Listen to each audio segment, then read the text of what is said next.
다 같이 사도신경 들심으로 5월 18일 하루를 여는 새벽 기도회 시작하도록 하겠습니다. 전능하사 천지를 만드신 하나님 아버지를 내가 믿사오며 그 외아들 우리 주 예수 그리스도를 믿사오니 이는 성령으로 잉태하사 동정녀 마리아에게 나시고 본디오 빌라도에게 고난을 받으사 십자가에 못 박혀 죽으시고 장사한 지 사흘 만에 죽은 자 가운데서 다시 살아나시며 하늘에 오르사 전능하신 하나님 우편에 앉아 계시다가 저리로서 산자와 죽은 자를 심판하러 오시리라. 성령을 믿사오며 거룩한 공예와 성도가 서로 교통하는 것과 죄를 사하여 주시는 것과 몸이 다시 사는 것과 영원히 사는 것을 믿사옵나이다. 아멘. 찬송가 265장 드리겠습니다.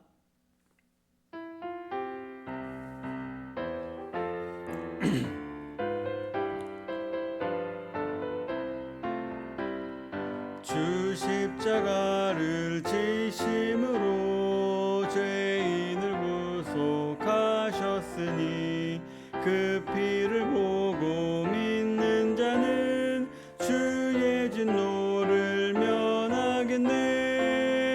내가 그 피를 유월절 그 양의 피를 볼 때에 내가 널 넘어서 가리라. 흉악한 죄인 괴수라도 예수는 능히 구원하는 온몸을 피에 담글 때엔 주의 진노를 면하겠네.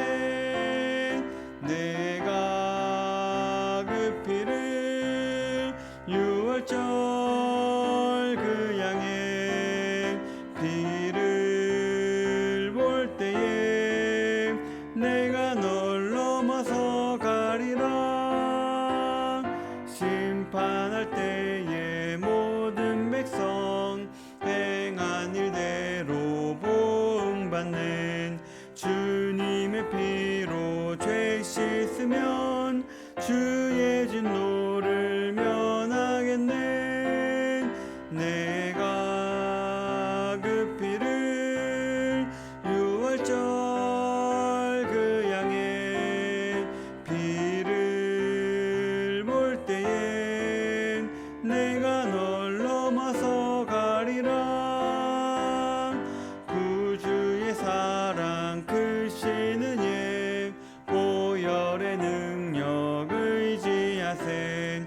심판의 불이 내릴 때엔 주님의 진노 면하겠네.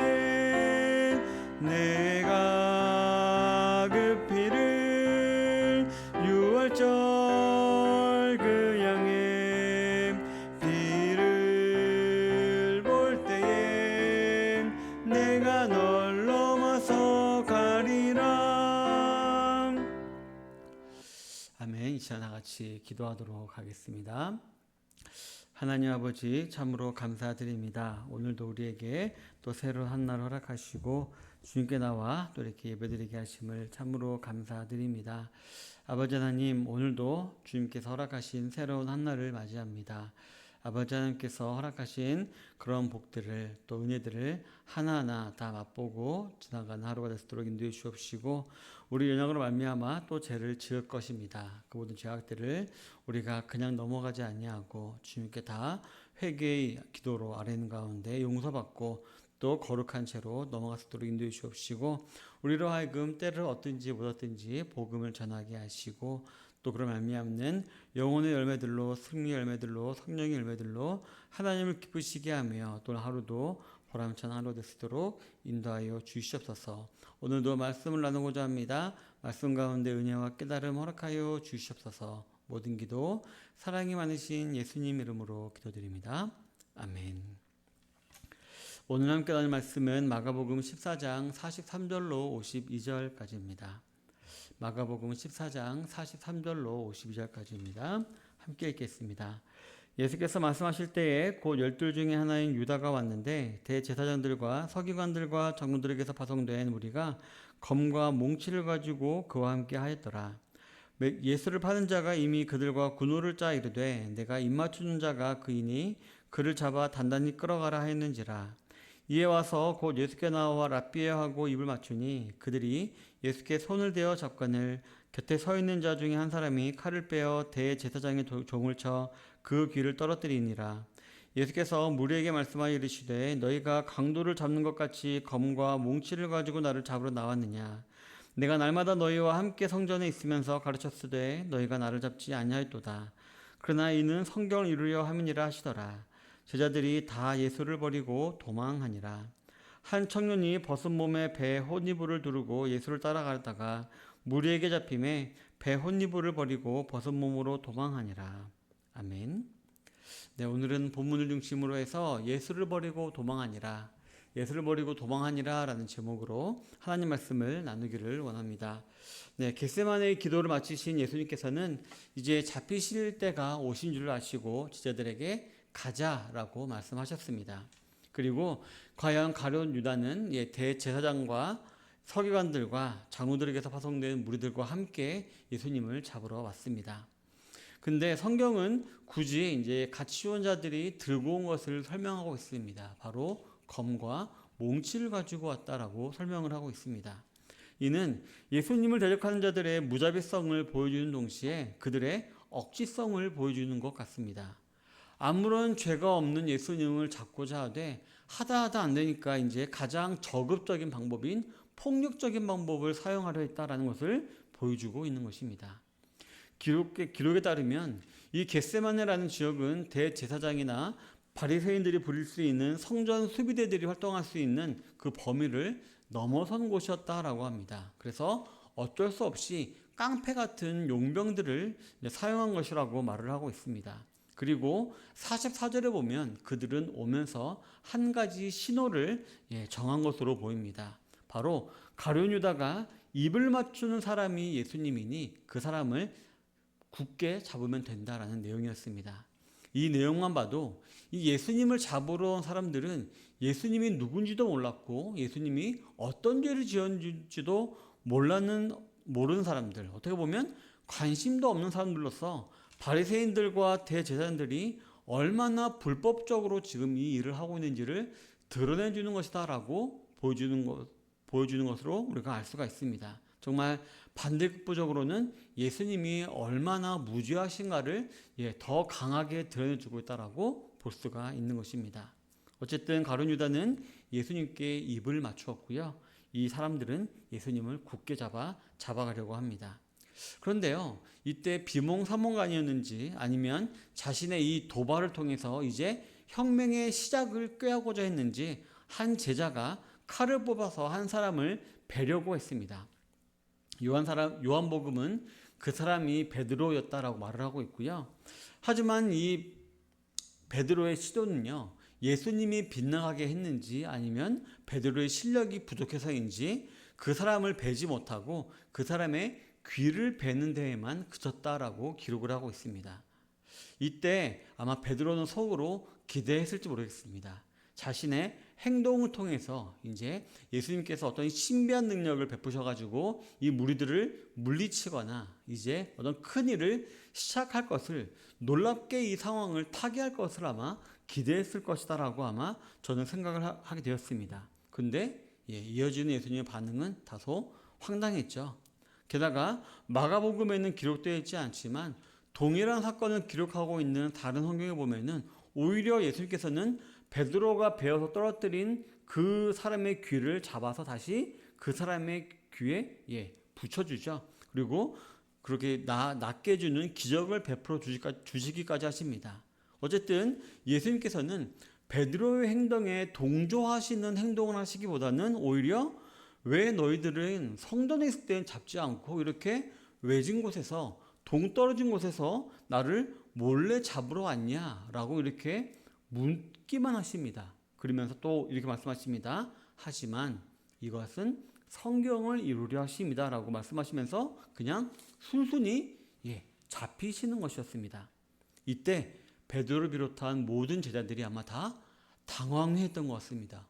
이게 아닌데? 분명히 뭔가 다른 일이, 놀라운 일이 벌어져야 하는데 왜 이렇게 순순히 잡혀가시지? 라면서 아마 당황했던 것 같습니다. 아시다시피 이 제자들은 어떤 사람들이었나요? 네, 방금까지 졸고 있던 사람들이었습니다. 예수님께서는 장차당할 십자가 사역을 앞두고 마음이 심히 고민하여 죽게 되었으니 나랑 같이 깨어서 기도하자라고 부탁까지 했었지만 제자들은 졸고 있던 그런 상태였습니다. 그리고요, 그 전에는 예수님의 말씀을 잘 듣고 예수님의 장례를 준비하던 여인이 쏟아부은 기름을 보고 아깝다면서 그 기름을 팔아서 어려운 자를 도왔으면 더 됐겠다는 등 이런 말도 안 되는 소리를 헛소리를 하던 자들이었고요. 또 그 전에는 가이사랴 빌립보에서 예루살렘으로 온 도중에 이렇게 어떤 말을 했나요? 누가 높니 누가 높니 누가 우의정 누가 좌의정이 아니니 이렇게 싸우던 자들이 바로 이 제자들이었습니다.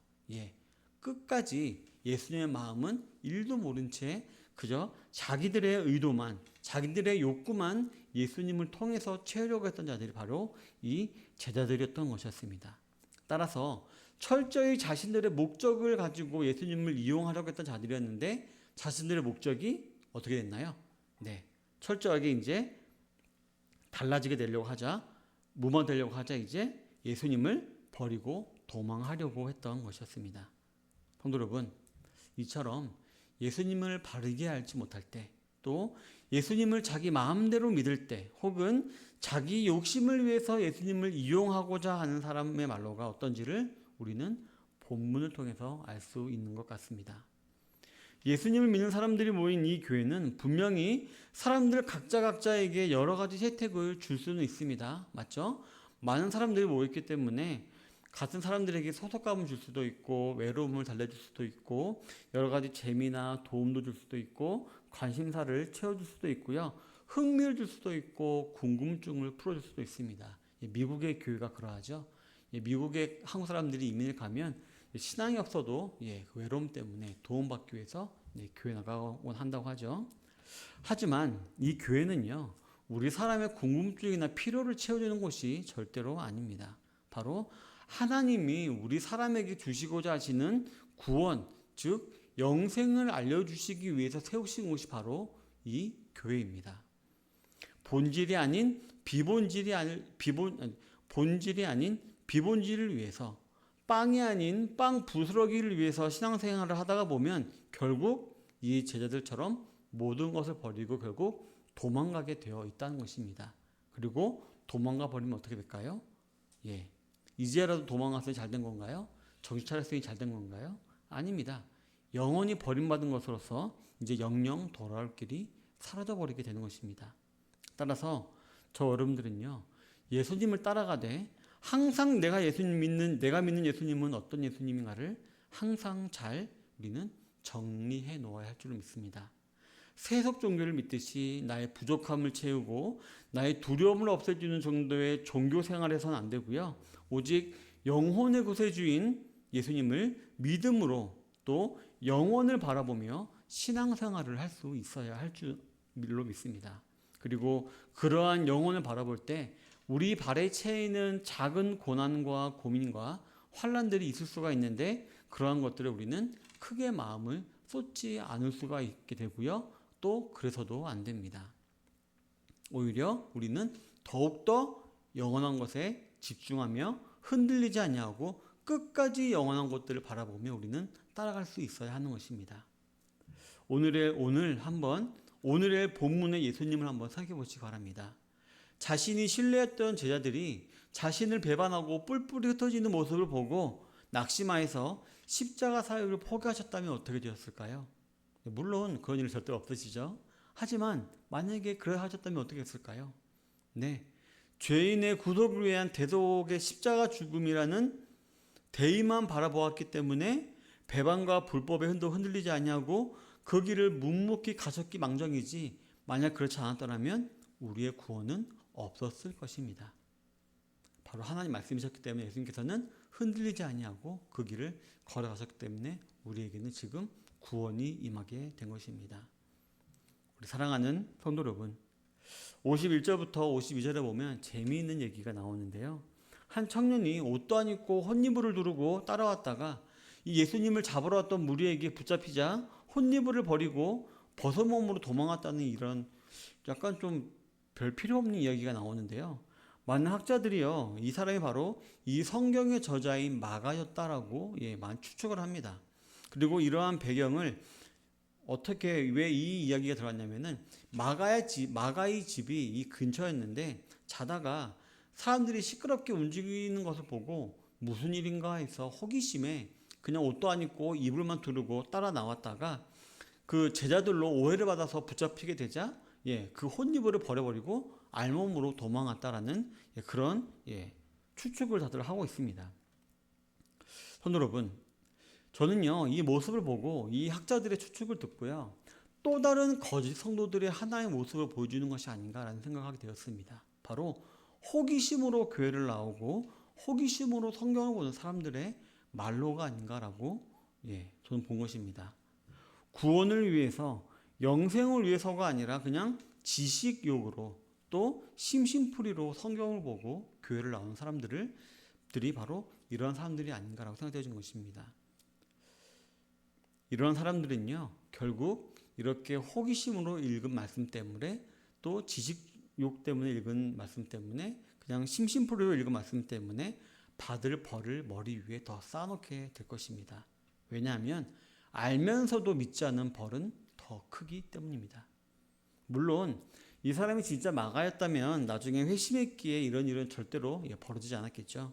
그러나 그럼에도 우리가 하나님의 말씀을 대할 때 혹여나 이렇게 가벼운 마음으로 하나님 말씀을 대한다면 우리가 이런 큰 벌을 받게 된다. 절대로 안 된다라는 것을 우리가 기억하며 항상 진지한 마음으로 하나님 말씀을 대해야 함을 우리가 이 말씀을 통해서 예화를 통해서 우리가 교훈을 받을 수 있게 될 줄로 믿습니다. 따라서 성도 여러분, 저 여러분들은요 오늘 하루도 조금 과하다 싶을 정도로 조금 진지하게 살아가셔야 할 줄로 믿습니다. 이 사명감이라는 단어를 생각하면서 말입니다.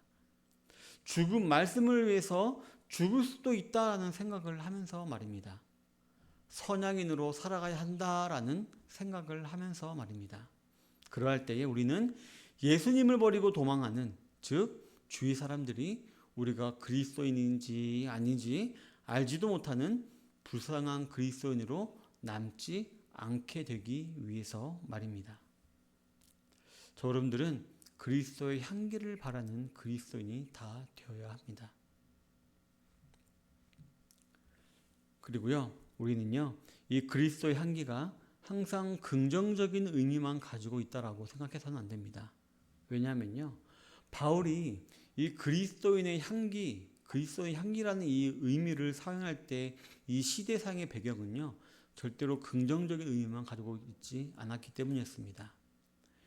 이 그리스도의 향기는요, 누구에게는 예수님께로 인도하는 진짜 향기였습니다. 하지만 누구에게는 죽음에 이르는 악취였습니다. 바로 분명히 복음이 들려서 그 귀에 들렸지만 믿지 않는 사람들에게는 그게 저주가 되는 것입니다.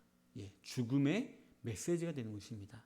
따라서 믿지 않는 자들도 분명히 있기 때문에 우리의 이러한 삶, 사명감을 위한 삶, 말씀이 죽을 수 있다는 삶, 선악인으로 살아가는 삶, 이런 사명감을 가지는 이런 삶은요, 남들에게 이런 천국과 지옥이 있다는 이런 분명함을 그 사람에게 보여줌으로 말미암아 결단을 하게 만들고, 결단을 하지 않는다면 지옥이라는 결말을 알려주는 것이 되기 때문에 그런 부정적인 의미로서의 향기가 향기로서 의미가 되는 것입니다.